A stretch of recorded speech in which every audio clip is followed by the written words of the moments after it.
భాగ్యనగరంలో లష్కర్ బోనాల సందడి నెలకొంది. సికింద్రాబాద్లోని ఉజ్జయిని మహంకాళి అమ్మవారికి బోనాలు సమర్పించేందుకు ఆదివారం తెల్లవారుజాము నుంచే భక్తులు పోటెత్తారు. ప్రభుత్వం తరపున అమ్మవారికి మంత్రి పొన్నం ప్రభాకర్ తొలి బోనం సమర్పించారు.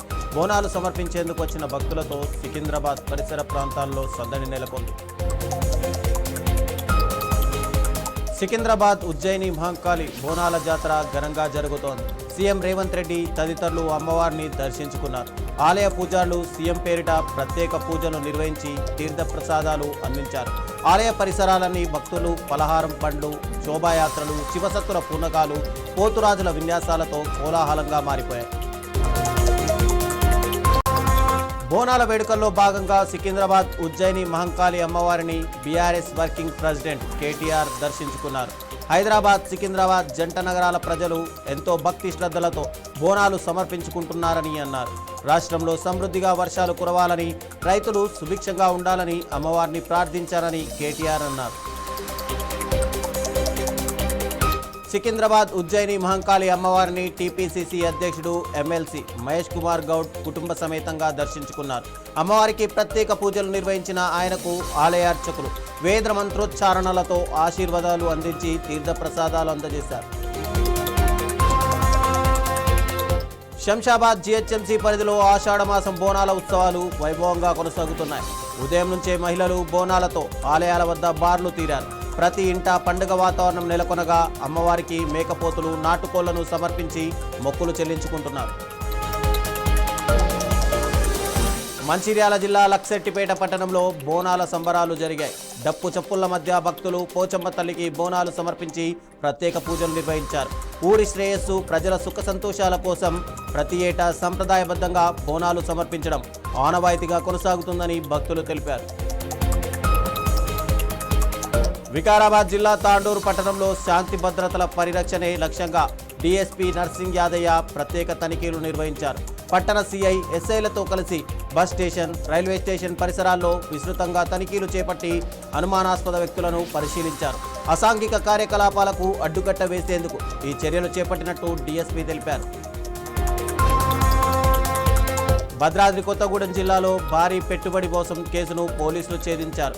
52 కోట్లకు పైగా పెట్టుబడుల పేరుతో మోసాలకు పాల్పడిన ప్రధాన నిందితుడు బేతంపూడి భరత్ కుమార్ను అరెస్ట్ చేశారు. నిందితుడి నుంచి 35 వాహనాలను పోలీసులు స్వాధీనం చేసుకున్నారు. జనగామ జిల్లాలో గర్భస్థ శిశువును లింగ నిర్ధారణ, అక్రమ గర్భస్రావాల కేసును పోలీసులు ఛేదించారు. ఈ కేసులో 3 నిందితులను అరెస్ట్ చేసి రిమాండ్కు తరలించారు. అక్రమ వైద్య కార్యకలాపాలపై కఠిన చర్యలు కొనసాగుతాయని జిల్లా పోలీసులు హెచ్చరించారు. మంచిర్యాల జిల్లా బెల్లంపల్లిలోని ప్రభుత్వ గిరిజన బాలుర ఆశ్రమ పాఠశాలలో మరోసారి ఫుడ్ పాయిజన్ ఘటన కలకలం రేపింది. కలుషిత ఆహారం తిని 7 విద్యార్థులు అస్వస్థతకు గురయ్యారు. విద్యార్థులను సిబ్బంది ఆసుపత్రికి తరలించలేదని తల్లిదండ్రులు ఆగ్రహం వ్యక్తం చేస్తూ తమ పిల్లలను స్వయంగా చికిత్స కోసం ఆసుపత్రికి తీసుకెళ్లారు. అమరావతి రాజధాని సమీపంలోని మంగళగిరి మండలం నవులూరులో 123 అడుగుల ఎత్తుతో భారీ కార్తికేయ స్వామి విగ్రహం నిర్మాణం వేగంగా కొనసాగుతోంది. విగ్రహం చుట్టూ 4 అంతస్తుల ప్రాకారం, ఆలయ నిర్మాణ పనులు జరుగుతున్నాయి.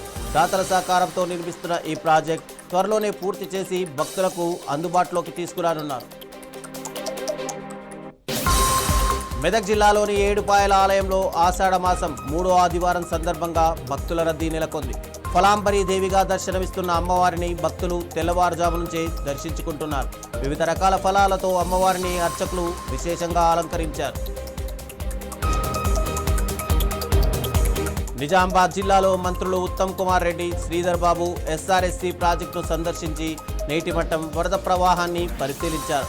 ఎస్ఆర్ఎస్పీ పూడికతీతకు ప్రణాళికలు సిద్ధం చేస్తున్నామని, నీటి విడుదలపై 2 రోజుల్లో స్పష్టత ఇస్తామని మంత్రి ఉత్తమ్ తెలిపారు. ఎన్టీఆర్ జిల్లా కంచికచెర్లలో విషాద ఘటన చోటు చేసుకుంది. అక్రమ మట్టి తవ్వకాల వల్ల ఏర్పడిన గుంతలో పడి 8 ఏళ్ల బాలుడు మృతి చెందాడు. కంచలమ్మ చెరువు వద్ద అదృశ్యమైన 4వ తరగతి విద్యార్థి వేముల నరసింహ మృతదేహం ఇవాళ తెల్లవారుజామున చెరువులో లభ్యమైంది. కర్నూలు జిల్లా చిప్పగిరిలో ఉద్రిక్త వాతావరణం నెలకొంది. ఆలూరు ఎమ్మెల్యే విరూపాక్షిని పోలీసులు అదుపులోకి తీసుకోవడాన్ని నిరసిస్తూ వైసీపీ నేతలు, కార్యకర్తలు ఆందోళన చేపట్టారు. ఆలూరు చిప్పగిరి ప్రధాన రహదారిపై ధర్నా నిర్వహించారు. ఎమ్మెల్యే అరెస్ట్ అక్రమం అంటూ వైసీపీ నేతలు ఆరోపించారు. నాగర్ కర్నూలు జిల్లా కల్వకుర్తిలో భారీ ఆధ్యాత్మిక యాగ కార్యక్రమాలు కొనసాగుతున్నాయి. సనాతన ధర్మ పరిరక్షణ, ప్రజల్లో ఆధ్యాత్మిక భావనలు పెంపొందించడమే లక్ష్యంగా ఈ యాగాన్ని నిర్వహిస్తున్నట్టు స్వామి శ్రీకృష్ణ జ్యోతి స్వరూపానంద తెలిపారు. ప్రతిరోజు వేలాది మంది భక్తులు తరలివస్తుండగా వారికి అన్నదాన కార్యక్రమాలు కూడా ఏర్పాటు చేశారు. కడప రాయచోటి ఘాట్ రోడ్డులో మరో ప్రమాదం చోటు చేసుకుంది. గువ్వల చెరువు ఘాట్లో ఓ కారు అదుపు తప్పి ప్రమాదానికి గురైంది. ప్రమాదానికి గురైన వాహనం కొత్త కారుగా తెలుస్తోంది. అందులో ప్రయాణిస్తున్న వారు సురక్షితంగా బయటపడినట్టు తెలుస్తోంది. ఇక ప్రమాదానికి గల కారణాలు, ప్రయాణికుల పూర్తి వివరాలు ఇంకా తెలియాల్సి ఉంది. విజయవాడ కృష్ణలంక పోలీస్ స్టేషన్ సాయికృష్ణ కేసులో పరారీలో ఉన్న నిందితుడు సురేష్ కోసం సిట్ గాలింపు ముమ్మరం చేసింది.